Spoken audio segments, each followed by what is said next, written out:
Hello అండి, welcome to Annapurna's kitchen. ఈరోజు special ఏంటో తెలుసా? పచ్చిమిర్చి గోంగూర కాంబినేషన్తో రోటి పచ్చడి అండి. సూపర్గా ఉంటుంది. వీడియో చివరి దాకా స్కిప్ చేయకుండా చూసేసేయండి. ఎన్ని రెసిపీస్ ఉన్నా పచ్చడికి ఉండే క్రేజ్ పచ్చడికే కదండి. అది గోంగూర పచ్చడి అంటే నచ్చని తెలుగు వాళ్ళంటూ ఉంటారా? అస్సలు ఉండరన్నమాట. నేనైతే 30 రూపీస్ కట్టల గోంగూర తీసుకున్నాను అనమాట. ఈ గోంగూర అయితే చాలా పుల్లగా ఉంటుంది, రుచి కూడా చాలా బాగుంటుందండి. ముందుగా ఇట్లా లేతగా ఉన్న గోంగూర తీసుకోవాలి. చిన్న చిన్న ఆకు వస్తుంది కదా, అట్లాంటి కట్టలైతే ఈ పచ్చడికి పర్ఫెక్ట్గా ఉంటాయన్నమాట. ఇలాంటి కట్టల గోంగూరతో పచ్చడి చేసుకుంటే అద్దిరిపోతుందండి. చాలా లేతగా ఉంది ఆకు కూడా. గోంగూర అంతా ఒలిచేసుకుని నీళ్ళలో 2-3 సార్లు కడిగేసుకుని ఒక జాలి బుట్టలో వడేసేసుకోవాలి. ఎక్కువ తడి ఉండకూడదు, అలా అని మరీ డ్రైగా కూడా ఆరిపోకూడదు గోంగూర. మనం వీడియోలో చూపిస్తున్నట్టు అలా ఉంటే సరిపోతుందన్నమాట. ముఖ్యంగా ఈ పచ్చడికి ఏమేం కావాలో చూసేద్దాం, వచ్చేసేయండి. ఒలిచిపెట్టి కడిగి ఆరపెట్టుకున్న గోంగూర, ఇంకా వెల్లుల్లిపాయలు, పచ్చిమిర్చి, పసుపు, నూనె, ఉప్పు, కట్ చేసుకున్న ఉల్లిపాయ ముక్కలు. ఇంతేనండి. సింపుల్గా ఈ గోంగూర పచ్చడిని టేస్టీగా ఎలా చేయాలో చూపించేస్తాను.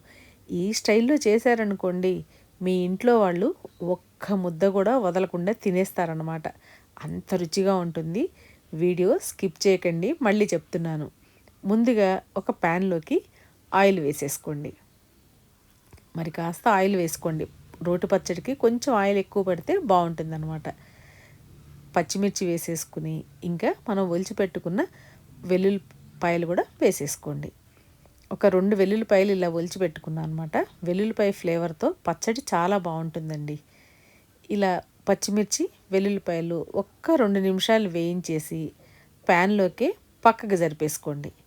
దీంట్లోనే మనం ఇప్పుడు గోంగూర కూడా వేయించేస్తాం అన్నమాట. పచ్చిమిర్చి ఒక్కోసారి పేలే ప్రమాదం ఉంది కాబట్టి కట్ చేసి అయినా వేయించుకోవచ్చు అనమాట.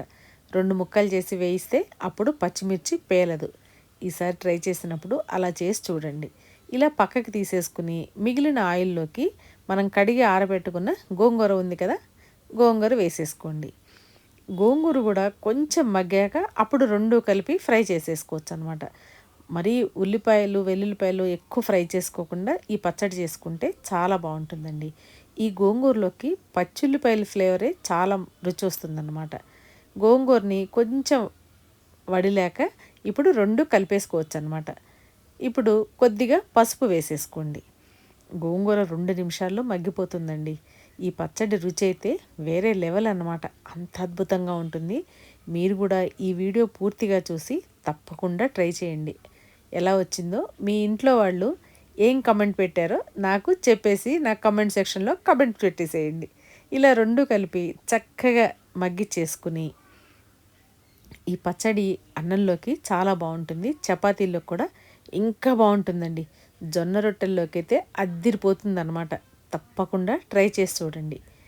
ఇలా ఉల్లిపాయలు, వెల్లుల్లిపాయలు, పచ్చిమిర్చి, గోంగూర చక్కగా మగ్గాక స్టవ్ ఆఫ్ చేసేసుకోండి.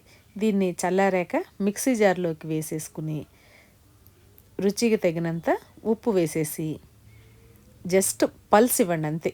అదే రోట్లో రుబ్బుకుంటే రోట్లో చక్కగా నూరుకోవచ్చు అనమాట. కచ్చాపచ్చాగానే ఉండాలి ఈ పచ్చడి, మరీ మెత్తగా అయిపోకూడదు. ఇప్పుడు దాన్ని తీసి ప్యాన్లోకి వేసేసుకోండి. మీకు నచ్చితే పోపు వేసుకోవచ్చండి.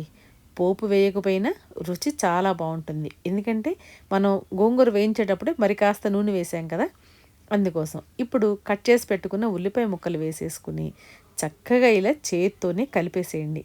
మన చేత్తో కలిపిన పచ్చడి రుచి అద్భుతం అనమాట. ఏమైనా అమ్మ చేతి వంట అంటే అలాగే ఉంటుంది కదండి. చక్కగా ఇలా పచ్చడి, ఉల్లిపాయలు అన్నీ కలిపేసి బౌల్లోకి వేసేసుకుని వేడి వేడి అన్నంలోకి ఈ పచ్చడి వేసుకు తింటే అబ్బబ్బా అద్దిరిపోతుందండి. అంత రుచిగా ఉంటుందన్నమాట. ఎలా ఉంది మన గోంగూర పచ్చడి? నచ్చితే తప్పకుండా లైక్ చేయండి. మీ ఫ్రెండ్స్ అండ్ ఫ్యామిలీకి షేర్ చేసేయండి.